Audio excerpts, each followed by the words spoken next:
Hi, hello, എൻ്റെ പേര് Hashim. V R creative എന്നതിൻ്റെ ചാനലിലേക്ക് എല്ലാവർക്കും സ്വാഗതം. ഞാൻ ഇവിടെ വന്നിരിക്കുന്നത് 2015 റിലീസ് ചെയ്ത ഒരു തെലുങ്ക് മൂവിയുമായിട്ടാണ്. അതിനു മുമ്പ് എൻ്റെ ഈ ചാനൽ ആദ്യമായി കാണുന്നവരാണെങ്കിൽ ഒന്ന് ലൈക്കും സബ്സ്ക്രൈബും ചെയ്യുക. അപ്പോൾ ഞാൻ ഈ മൂവിയുടെ ഇതിലേക്ക് വരാം. ഈ മൂവിയെക്കുറിച്ച് എനിക്ക് പറയാനുള്ളത് ആദ്യമായി ഒരു വാക്ക്: പ്രണയം ഒരു മധുരമായ വികാരമാണ്.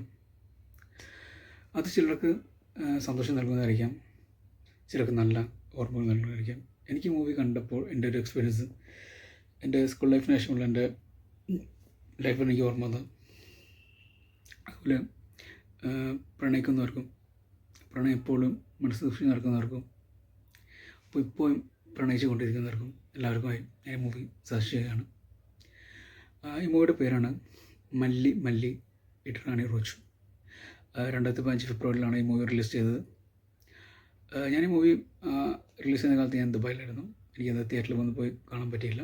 അതിനുശേഷം ഞാൻ 2015 തന്നെ ജൂൺ മാസത്തിലാണ് ഈ മൂവി കണ്ടത്. OTT പ്ലാറ്റ്ഫോമിലാണ്. ഇപ്പോൾ ഈ മൂവി യൂട്യൂബിൽ അവൈലബിൾ ആണ്. തെലുങ്ക് ഉണ്ട്, പിന്നെ ഹിന്ദി ഡബ്ബുണ്ട്, വെർഷനുണ്ട്. ഈ മൂവി മറ്റുള്ള ലാംഗ്വേജിലേക്ക് ഇത് ഡബ് ചെയ്ത് വന്നിട്ടില്ല, എസ്പെഷ്യലി മലയാളത്തിൽ വന്നിട്ടില്ല. ഇത് കാണാൻ താല്പര്യമുള്ള ആളുകളാണെങ്കിൽ ഞാൻ മൂവി സജസ്റ്റ് ചെയ്യുകയാണ്. നല്ല മൂവിയാണ്, അതുകൊണ്ടാണ്. ഇതിൻ്റെ തെലുങ്ക് വേർഷൻ യൂട്യൂബിൽ അവൈലബിൾ ആണ്. ഈ മൂവി ഇത് സ്ക്രിപ്റ്റും ആൻഡ് ഡയറക്ഷൻ ചെയ്തിരിക്കുന്നത് ക്രാന്തി മാധവാണ്. പുള്ളിയുടെ ബെസ്റ്റ് വർക്ക് എന്ന് പറയും. എസ്പെഷ്യലി ഇതിലെ ഡയലോഗ്സൊക്കെ വേറെ വൈബായിരുന്നു. ഞാൻ തെലുങ്ക് മൂവീസ് ഒരുപാട് കാണാറുണ്ട്, എനിക്കറിയാം, തെലുങ്ക് അറിയാം. അതുകൊണ്ടാണ്.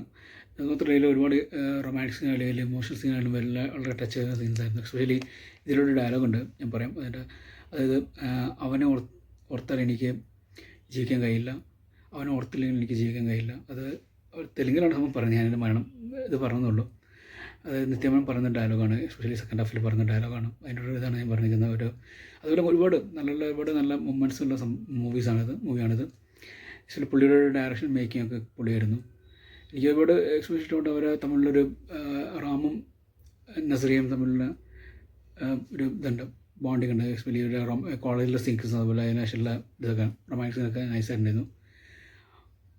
പിന്നെ ഇവിടെ എടുത്തു പറയുന്നത് ഇപ്പോഴത്തെ ബെസ്റ്റ് പാട്ടെന്ന് പറയുന്നത്, എനിക്ക് ഇഷ്ടപ്പെടുന്നത് എൻ്റെ മ്യൂസിക് ആൻഡ് BGM-ആണ്. ഒരു രക്ഷയില്ല. അത് ചെയ്തിരിക്കുന്നത് ഗോപി സുന്ദറാണ്. പുള്ളി 2015 എനിക്ക് തോന്നുന്നു പുള്ളിയുടെ ടൈമാണ് സംഭവിച്ചത്. പുള്ളി ചെയ്ത ഒട്ടുമിക്ക മൂവീസ്, ഇപ്പോൾ എസ്പെഷ്യലി എന്നതിൻ്റെ മൂവി എല്ലാവർക്കും അറിയാം. അതുപോലെ ചാർലി മൂവിയിലൊക്കെ ചെയ്തിരിക്കുന്ന സ്കോറുണ്ട്. അതുപോലെ 2 കൺട്രീസ് ഒക്കെ പുള്ളിയുടെ ഇതായിരുന്നു. ഗോപി സുന്ദറിൻ്റെ ബെസ്റ്റ് വർക്ക് എന്നായി മൂവി. കാരണം മല്ലി മല്ലി ഇടറാണി റോച്ചുവിൽ എസ്പെഷ്യലി എനിക്ക് പുള്ളിയുടെ ഏറ്റവും ഇഷ്ടപ്പെട്ട ഗോപി സുന്ദറിൻ്റെ മ്യൂസിഷ്യൻ്റെ പുള്ളിക്കാരൻ റൊമാൻറ്റിക് മൂവീസിന് ചെയ്യുന്നൊരു പ്രത്യേക ഒരു സ്കോറുണ്ട്. അത് വേറെ വൈബാണ്.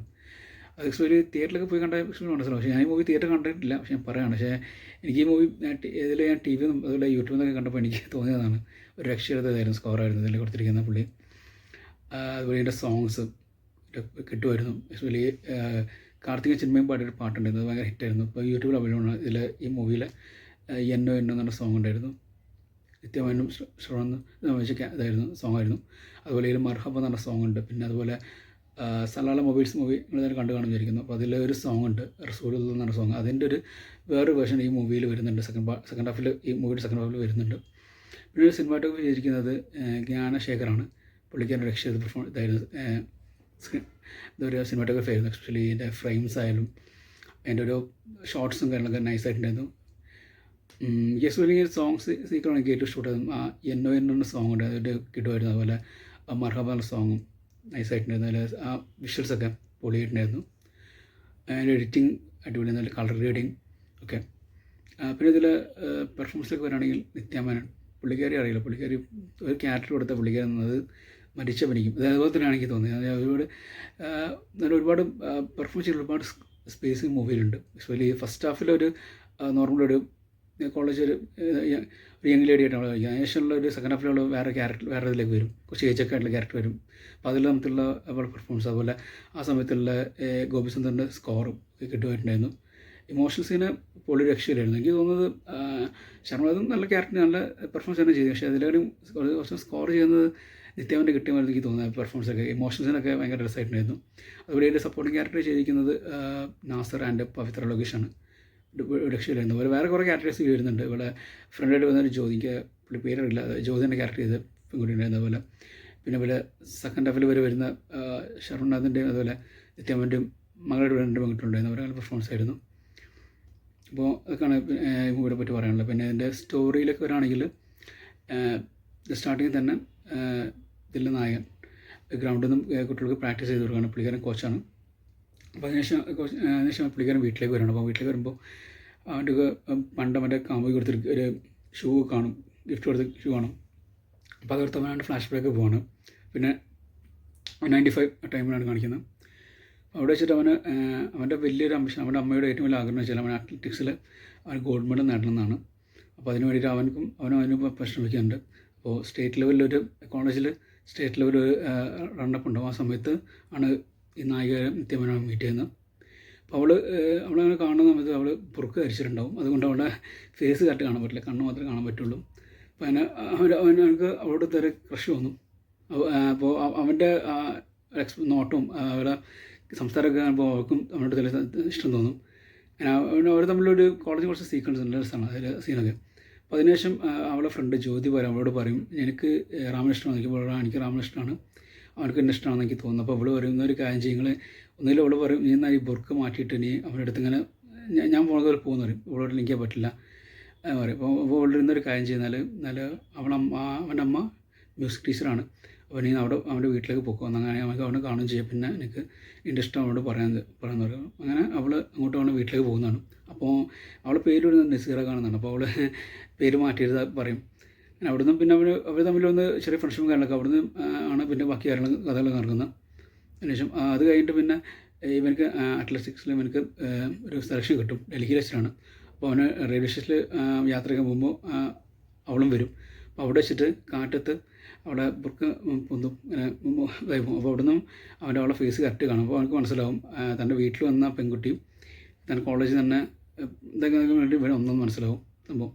അതിനുശേഷം അവന് ഈ ഇതിന് ഗോൾഡ് മെഡൽ കിട്ടും. അതിനുശേഷം അവന് വീട്ടിലേക്ക് വരുമ്പോൾ അവന് ഇഷ്ടം പറയുന്ന സമയത്താണ് ജ്യോതി വിളിച്ചിട്ട് പറയും, എൻ്റെ വീട്ടിൽ അർജൻറ്റായിട്ട് ചെല്ലാൻ വേണ്ടി പറഞ്ഞിട്ടെന്ന് പറയും അവൾ അങ്ങനെ അവൾ അങ്കിളുടെ അടുത്ത് പോകുമ്പോൾ അങ്കിൾ പറയും, അച്ഛന് സുഖമില്ലേ, പെട്ടെന്ന് മലേഷ്യ പോകണമെന്ന് പറയും.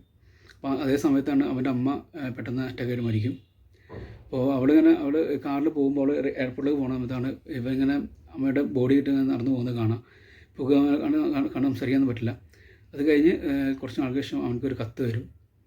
കത്തിലുണ്ടാവും അവളെ കല്യാണം കഴിഞ്ഞിട്ടുണ്ട്, എന്നാൽ റാം എന്നെ മറക്കാൻ നല്ല ഇതായിരിക്കും. അതാണ് സത്യത്തിൽ ഫസ്റ്റ് ഹാഫ്. അതിൻ്റെ സെക്കൻഡ് ഹാഫ് വരുന്നത് പിന്നെ അവൾക്ക് എന്താ നസീറ ക്യാരക്ടറിന് എന്താ സംഭവിച്ചെന്നുള്ളതിനെ പറ്റി പറയുകയാണ്. പിന്നെ അതിൻ്റെ കുറച്ച് ഫ്ലാഷ് ബാക്കും പിന്നെ പ്രസൻറ്റ് ലൈഫും കാണിക്കും. അതിനുശേഷം അവൾക്കൊരു മകളുണ്ട് നസീറ കാണുന്നതാണ്. അവൾ പറയും, എനിക്ക് റാമിനൊന്ന് മീറ്റ് ചെയ്യാൻ കുറേ വർഷം എനിക്ക് ഇന്ത്യയിൽ പോകുന്നതാണ്. അങ്ങനെ അവൾ ഇന്ത്യയിലേക്ക് വരുന്നതാണ്. അപ്പോൾ അതിനുശേഷം അവർ കണ്ടുമുട്ടും എല്ലാ ബാക്കി മറ്റുള്ള കാര്യങ്ങളൊക്കെയാണ് എൻ്റെ പടത്തിൻ്റെ സെക്കൻഡ് ഹാഫ് വരുന്നത്. ഞാൻ അതിൻ്റെ കഥ വേണ്ടി പറയുന്നില്ല, ഇത് ഫസ്റ്റ് ഹാഫ് മാത്രം പറഞ്ഞിട്ടുള്ളൂ.